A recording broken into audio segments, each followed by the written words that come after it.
Kisah Nabi Saleh alaihi salam dan kaum Samud yang diazab Allah. Samud adalah nama suatu suku yang oleh sementara ahli sejarah dimasukkan bagian dari bangsa Arab, dan ada pula yang menggolongkan mereka ke dalam bangsa Yahudi.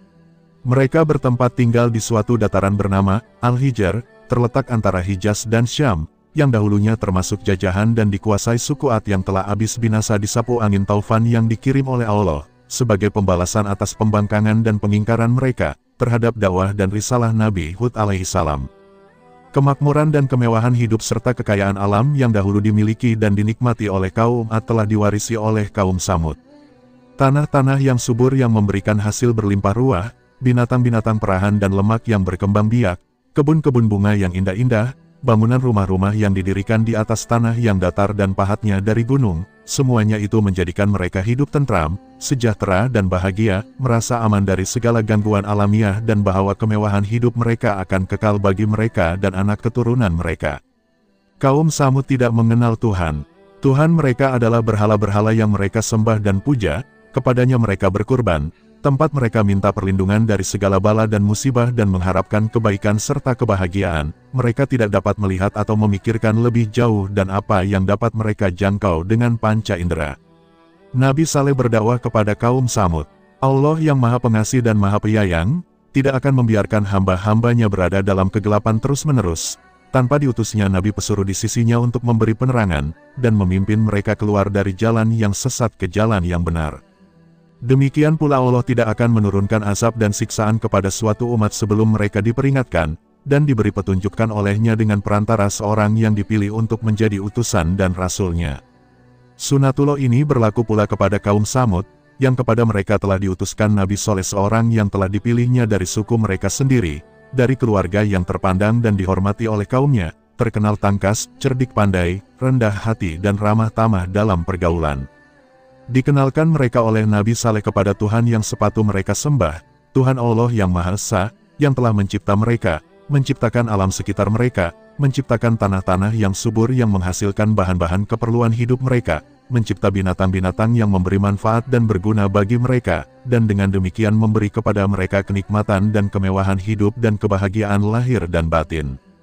Tuhan yang Esa itulah yang harus mereka sembah, dan bukan patung-patung yang mereka pahat sendiri dari batu-batu gunung yang tidak berkuasa, memberi sesuatu kepada mereka atau melindungi mereka dari ketakutan dan bahaya. Nabi Saleh memperingatkan mereka bahwa ia adalah seorang daripada mereka, terjalin antara dirinya dan mereka ikatan keluarga dan darah. Mereka adalah kaumnya dan sanak keluarganya dan dia adalah seketurunan dan sesuku dengan mereka. Ia mengharapkan kebaikan dan kebajikan bagi mereka dan sesekali tidak akan menjerumuskan mereka ke dalam hal-hal yang akan membawa kerugian, kesengsaraan dan kebinasaan bagi mereka. Ia menerangkan kepada mereka bahwa ianya adalah pesuruh dan utusan Allah, dan apa yang diajarkan dan didakwahkan kepada mereka adalah amanat Allah yang harus disampaikan kepada mereka untuk kebaikan mereka semasa hidup mereka dan sesudah mereka mati di akhirat kelak. Ia mengharapkan kaumnya mempertimbangkan dan memikirkan sungguh-sungguh apa yang ia serukan, dan anjurkan dan agar mereka segera meninggalkan persembahan kepada berhala-berhala itu, dan percaya beriman kepada Allah yang Maha Esa, seraya bertaubat dan mohon ampun kepadanya, atas dosa dan perbuatan syirik yang selama ini telah mereka lakukan. Allah Maha dekat kepada mereka mendengarkan doa mereka, dan memberi ampun kepada yang salah bila dimintanya. Terperanjatlah kaum Saleh mendengar seruan dan dakwahnya yang bagi mereka, merupakan hal yang baru yang tidak diduga akan datang dari saudara atau anak mereka sendiri. Maka serentak ditolaklah ajakan Nabi Saleh itu seraya berkata mereka adalah kepadanya, "Wahai Saleh, kami mengenalmu seorang yang pandai, tangkas dan cerdas, pikiran tajam dan pendapat serta semua pertimbanganmu selalu tepat. Pada dirimu kami melihat tanda-tanda kebajikan dan sifat-sifat yang terpuji. Kami mengharapkan dari engkau sebetulnya untuk memimpin kami menyelesaikan hal-hal yang rumit yang kami hadapi, memberi petunjuk dalam soal-soal yang gelap bagi kami dan menjadi ikutan dan kepercayaan kami dikala kami menghadapi krisis dan kesusahan. Akan tetapi segala harapan itu menjadi meleset dan kepercayaan kami kepadamu tergelincir hari ini dengan tingkah lakumu dan tindak tandukmu yang menyalahi adat istiadat dan tata cara hidup kami. Apakah yang engkau berikan kepada kami? Engkau menghendaki agar kami meninggalkan persembahan kami dan nenek moyang kami, persembahan dan agama yang telah menjadi darah daging kami menjadi sebahagian hidup kami sejak kami dilahirkan dan tetap menjadi pegangan untuk selama-lamanya. Kami sesekali tidak akan meninggalkannya karena seruanmu dan kami tidak akan mengikutimu yang sesat itu. Kami tidak mempercayai cakap-cakap kosongmu bahkan meragukan kenabianmu. Kami tidak akan mendurhakai nenek moyang kami dengan meninggalkan persembahan mereka dan mengikuti jejakmu. Nabi Saleh memperingatkan mereka agar jangan menentangnya dan agar mengikuti ajakannya beriman kepada Allah yang telah mengaruniai mereka rezeki yang luas dan penghidupan yang sejahtera. Diceritakan kepada mereka kisah kaum-kaum yang mendapat siksa dan azab dari Allah karena menentang Rasul-Nya dan mendustakan risalahnya. Hal yang serupa itu dapat terjadi di atas mereka jika mereka tidak mahu menerima dakwahnya dan mendengar nasihatnya, yang diberikannya secara ikhlas dan jujur sebagai seorang anggota dari keluarga besar mereka, dan yang tidak mengharapkan atau menuntut upah dapat mereka atas usahanya itu. Ia hanya menyampaikan amanat Allah yang ditugaskan kepadanya dan Allah lah yang akan memberinya upah dan ganjaran untuk usahanya memberi pimpinan dan tuntutan kepada mereka. Sekelompok kecil dari kaum Samud, yang kebanyakannya terdiri dari orang-orang yang kedudukan sosial lemah, menerima dakwah Nabi Saleh dan beriman kepadanya, sedangkan sebahagian yang terbesar terutamanya mereka yang tergolong orang-orang kaya, dan berkedudukan tetap berkeras kepala dan menyombongkan diri menolak ajakan Nabi Saleh, dan mengingkari kenabiannya dan berkata kepadanya, "Wahai Saleh, kami kira bahwa engkau telah kerasukan syaitan dan terkena sihir. Engkau telah menjadi sinting dan menderita sakit gila. Akalmu sudah berubah dan pikiranku sudah kacau sehingga engkau dengan tidak sadar telah mengeluarkan kata-kata ucapan yang tidak masuk akal, dan mungkin engkau sendiri tidak memahaminya. Engkau mengaku bahwa engkau telah diutuskan oleh Tuhanmu sebagai Nabi dan Rasul-Nya. Apakah kelebihanmu dapat kami semua sehingga engkau dipilih menjadi Rasul, padahal ada orang-orang di antara kami yang lebih patut dan lebih cekap untuk menjadi Nabi atau Rasul daripada engkau? Tujuanmu dengan bercakap kosong dan kata-katamu hanyalah untuk mengejar kedudukan dan ingin diangkat menjadi kepala dan pemimpin bagi kaum.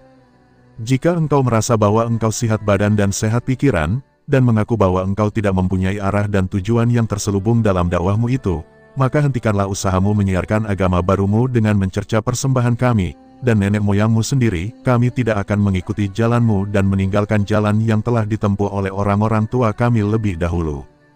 Nabi Saleh menjawab, "Aku telah berulang-ulang mengatakan kepadamu, bahwa aku tidak mengharapkan sesuatu apapun dirimu, sebagai imbalan atas usahaku memberi tuntunan dan penerangan kepada kamu. Aku tidak mengharapkan upah atau mendambakan pangkat, dan kedudukan bagi usahaku ini yang aku lakukan semata-mata atas perintah Allah, dan daripadanya kelak aku harapkan balasan dan ganjaran untuk itu. Dan bagaimana aku dapat mengikutimu dan menelantarkan tugas dan amanat Tuhan kepadaku, padahal aku telah memperoleh bukti-bukti yang nyata atas kebenaran dakwahku. Janganlah sesekali kamu harapkan bahwa aku akan melanggar perintah Tuhanku, dan melalaikan kewajibanku kepadanya hanya semata-mata untuk melanjutkan persembahan nenek moyang kami yang batil itu. Siapakah yang akan melindungiku dari murka dan azab Tuhan jika aku berbuat demikian? Sesungguhnya kamu hanya akan merugikan dan membinasakan aku dengan seruanmu itu." Setelah gagal dan berhasil menghentikan usaha dakwah Nabi Saleh, dan dilihatnya ia bahkan makin giat menarik orang-orang mengikutinya, dan berpihak kepadanya para pemimpin dan pemuka kaum Samud berusaha hendak membendung arus dakwahnya, yang makin lama makin mendapat perhatian terutama dari kalangan bawah menengah dalam masyarakat. Mereka menentang Nabi Saleh dan untuk membuktikan kebenaran kenabiannya dengan suatu bukti mukjizat, dalam bentuk benda atau kejadian luar biasa yang berada di luar kekuasaan manusia. Allah memberi mukjizat kepada Nabi Saleh alaihissalam.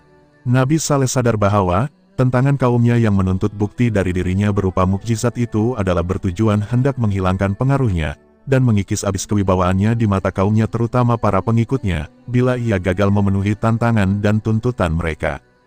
Nabi Saleh membalas tentangan mereka dengan menuntut janji dengan mereka, bila ia berhasil mendatangkan mukjizat yang mereka minta bahwa mereka akan meninggalkan agama dan persembahan mereka, dan akan mengikuti Nabi Saleh dan beriman kepadanya.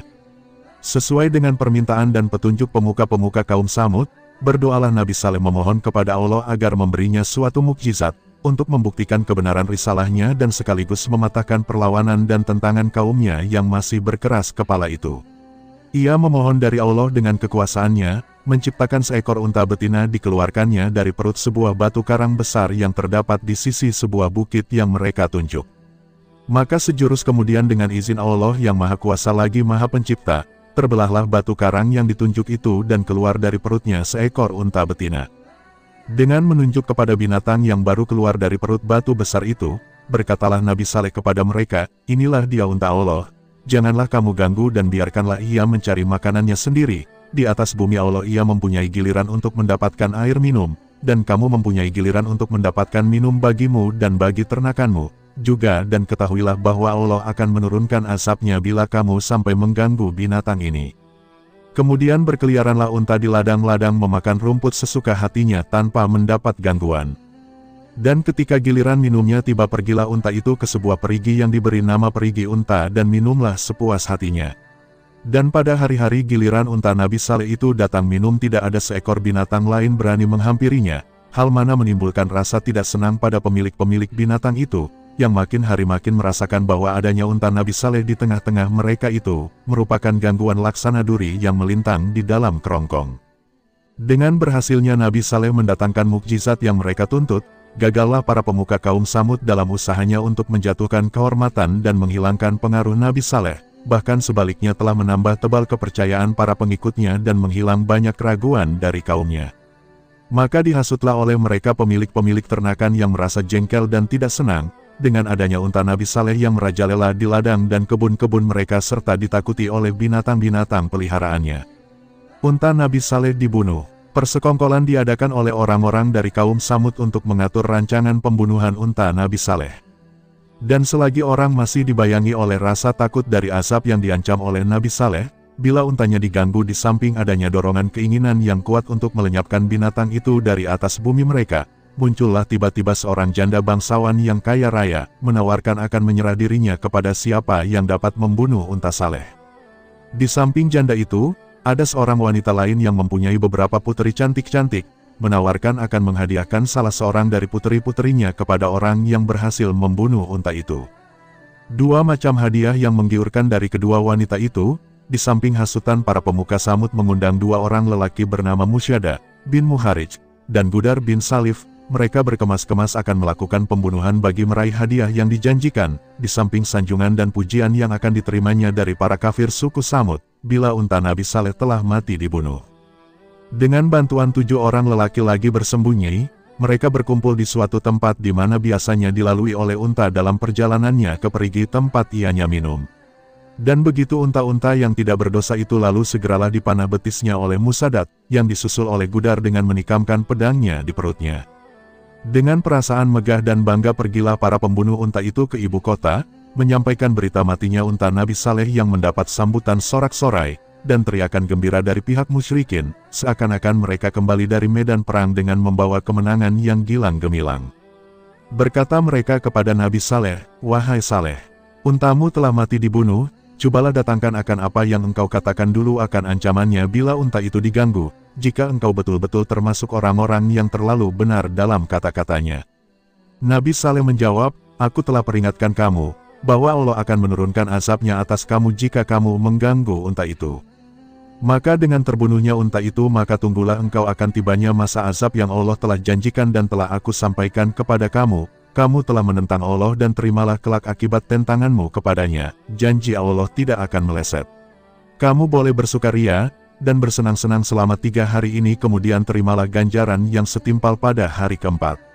Demikianlah kehendak Allah dan takdirnya yang tidak dapat ditunda atau dihalangi."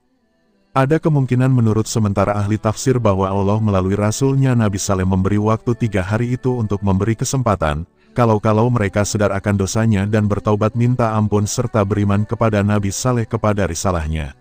Akan tetapi dalam kenyataannya tempoh 3 hari itu bahkan menjadi bahan ejekan kepada Nabi Saleh yang ditentangnya untuk mempercepat datangnya azab itu dan tidak usah ditangguhkan 3 hari lagi. Turunnya azab Allah yang dijanjikan.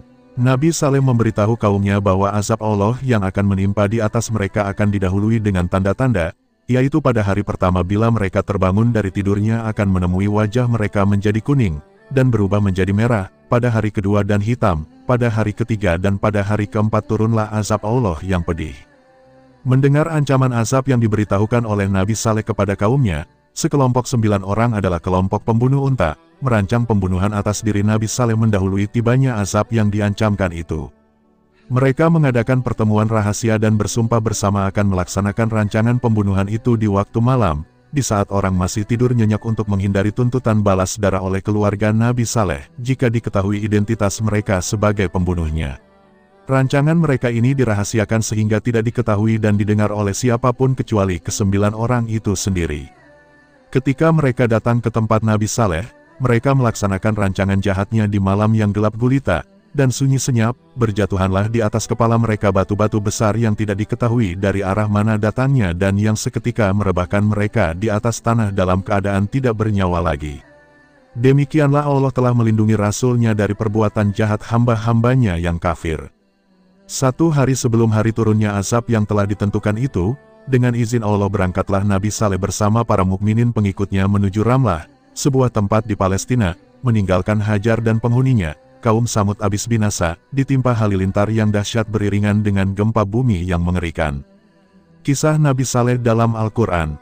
Kisah Nabi Saleh diceritakan oleh 72 ayat dalam 11 surah diantaranya surah Al-A'raf, ayat 73 hingga 79, surah Hud, ayat 61 sehingga ayat 68 dan surah Al-Qamar, ayat 23 sehingga ayat 32.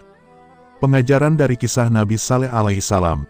Pengajaran yang menonjol yang dapat dipetik dari kisah Nabi Saleh ini ialah, bahwa dosa dan perbuatan mungkar yang dilakukan oleh sekelompok kecil, warga masyarakat dapat berakibat negatif yang membinasakan masyarakat itu seluruhnya. Lihatlah betapa kaum Samud menjadi binasa, hancur dan bahkan tersapu bersih dari atas bumi karena dosa dan pelanggaran perintah Allah yang dilakukan oleh beberapa gelintir orang pembunuh unta Nabi Saleh alaihissalam. Disinilah letaknya hikmah perintah Allah agar kita melakukan amar makruf nahi mungkar. Karena dengan melakukan tugas amar makruf nahi mungkar yang menjadi fardu kifayah itu, setidak-tidaknya kalau tidak berhasil mencegah kemungkaran yang terjadi di dalam masyarakat dan lindungan kita, kita telah membebaskan diri dari dosa menyetujui atau merestui perbuatan mungkar itu. Bersikap pasif acuh tak acuh terhadap maksiat dan kemungkaran yang berlaku di depan mata dapat diartikan sebagai persetujuan dan penyekutuan terhadap perbuatan mungkar itu. Terima kasih.